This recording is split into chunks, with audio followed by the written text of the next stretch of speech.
Bitcoin closed September at 63,000, and it's the 8th month in a row that it's in a 60K to 70K trading range. It's really weird, and it never happened before. Normally, the bull markets, yes, it is still in a bull market because it's red dot, bull market. And normally a bull market means price go up. Historically, when it's red, when it's bull market, prices went up in 2011, 2013, 2017, and 2020, 2021. But not now. Now it's sideways. And, well, I do not believe in manipulation. Yes, it can be manipulation, but not for 8 months. The roller coaster ride of the Bitcoin and crypto bull market continues, leaving investors, traders, and other market participants both perplexed and frustrated. A few weeks ago, after the U.S. Federal Reserve announced its first rate cut since March 2020, crypto prices surged, leading many analysts to believe the pump was triggered by the central bank's decision. Some even predicted that Bitcoin could climb to $100,000 per coin. However, despite developments like China's recent stimulus package, uncertainty still looms over the markets and the global economy as a whole. In a recent video on his YouTube channel, PlanB, the well-known anonymous Bitcoin analyst shared his thoughts on the current market situation. He compared it to previous bull markets, explaining that much of the recent price action stems from a pre-halving pump earlier this year. This pump, driven by excitement over potential ETF approvals, arrived prematurely and disrupted the usual market dynamics.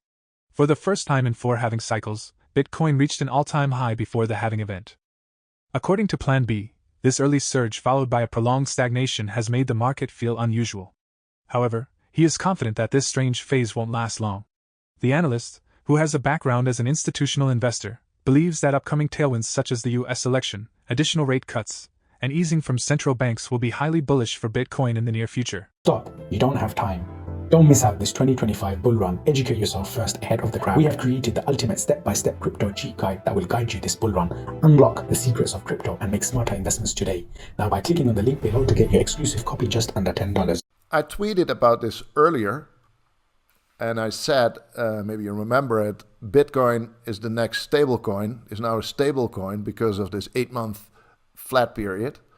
And I also tweeted 60,000 is the new 10,000. Why did I tweet that? Because this 2019-2020 period that we talked about before in the moving average chart and the RSI chart, it felt exactly the same like right now.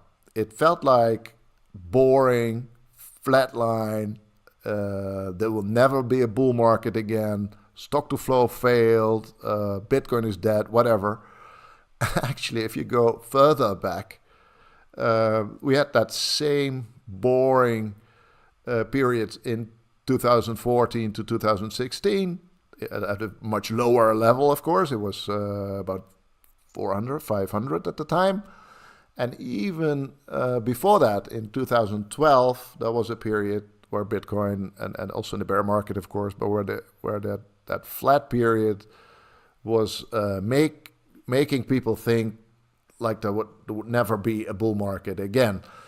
Yet this is basically my opinion about this flat bull market at the moment. I think Bitcoin is most of the time in a boring flatline situation. And in fact, 3 of the 4 years are boring and nothing, and just some very short periods just after the halving caused those big jumps in price, those big fundamental and structural jumps in price. Fundamental and structural because Bitcoin jumps up and does not return. Of course, there is a crash after a big pump every time, but it will never return to that original level. PlanB draws a comparison between Bitcoin's current sideways movement and the pre-halving period of 2019 to 2020 when the cryptocurrency hovered around $10,000 for several months. Despite the confusion and frustration at the time, especially with the market disruptions caused by the pandemic, the much-anticipated catalyst eventually came in the form of central bank quantitative easing, which led to a sharp surge in Bitcoin's price. PlanB expects a similar scenario to unfold after the US elections in November. He predicts that whales, currently sitting on the sidelines, will re-enter the market, while central banks will inject more liquidity. In the long run, this is expected to have a positive impact on Bitcoin and other crypto assets. In a recent discussion with Natalie Brunell, prominent sound money advocates James Lavish and Lepard echoed similar views. Both have been warning about the global debt spiral and believe that it's about to worsen as central banks prepare for another round of aggressive money printing. Here are some highlights from their conversation. First of all, great uncertainty is not great for markets. Markets hate uncertainty. And so with Bitcoin, you're definitely sensing some uncertainty here. We saw the Nikkei was down almost 5% last night. It's like, are we going to have another, yen carry trade issue, or is liquidity actually being drawn out? Are we actually heading into a recession that we're going to have to stomach first? There's a ton of trading capital in Bitcoin, and they're moving around this thing, and it's not that big yet. So $1 trillion asset is nothing. It's just a fraction of a percent of the total investable assets in the world. When you have $900 trillion of investable assets in the world, and you've got an asset that's less than $1 trillion, yeah, it's going to get whipped around, especially when it's been the tip of the risk spear for so long. So that's one thing.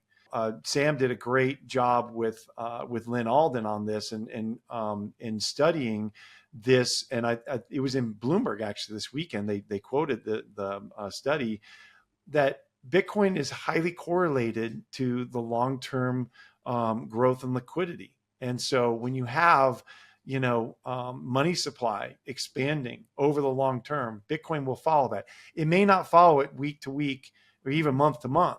Certainly not day to day, but it will follow it long term.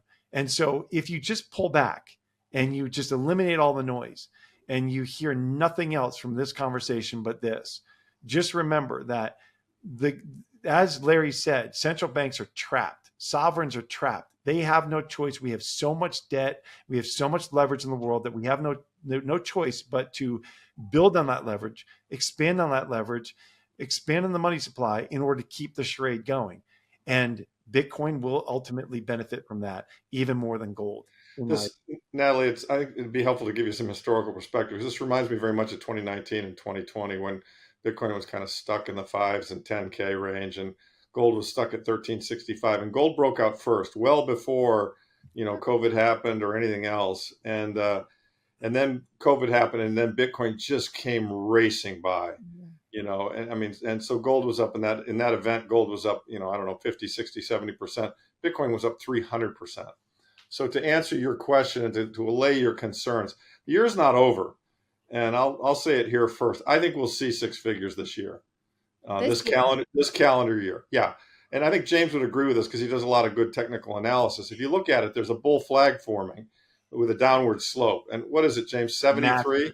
Yeah, it's been forming for months now. Right, and when it breaks 73, it's going to squirt to 100 like lickety split, don't you think? Yeah. So if you once it gets through that $70,000 level, it's going to have, like right now, where the flag, the trajectory of it is about 66,000. If it breaks through there, it's kind of interesting here.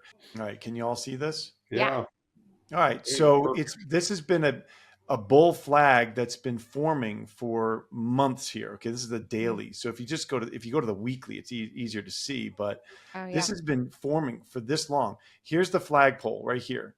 After we had the ETFs approved and we had that sell off, which was a fake out. You had this flagpole created, and now you have lower highs and lower lows that continue as you consolidate through here, right? So now, as we've consolidated, we keep consolidating. You could see just this last week, we bounced right off that flag. I mean, it's just incredible. We bounced right off of it. And it's like a self-fulfilling prophecy that traders look at this and they watch this and they say, okay, it's not quite ready yet. And so now here we are this week, starting today, we're down, But once it breaks through this level, which is about 66,000, then the next level is the all-time high. And that all-time high is what, 72 and change? 73-ish, yeah 73,000. So once it breaks through that, then it's price discovery, and that's it. The U.S. government has added another significant amount to its national debt. Recent data from the Treasury Department shows the national debt jumped by $24 billion in a single day, rising from $35.466 trillion on October 1st. Back in August, the U.S. budget deficit reached $1.897 trillion, a 24% increase compared to the same period in 2023. This rapid increase highlights the escalating financial challenges facing the U.S. economy. Reacting to the $24 billion rise on social media platform X, James Lavish pointed out that the national debt had surged by nearly $3 trillion in just over a year, warning that if corrective measures aren't taken, we could soon be discussing trillions added within 24 hours. Despite the growing concerns, Lavish also noted that this could bode well for asset prices, especially in the crypto market, which tends to react quickly and favorably to increased money supply. Lavish further commented that continued central bank easing and expansion of the money supply would lead to asset inflation, with crypto positioned as the fastest-growing asset class. He urged investors to stay focused on the opportunities ahead, as these macroeconomic shifts could push Bitcoin and other crypto assets higher than traditional investments. For more Daily Dose Crypto news, check out these two awesome videos on your screen. Click now and we will see you on the next video.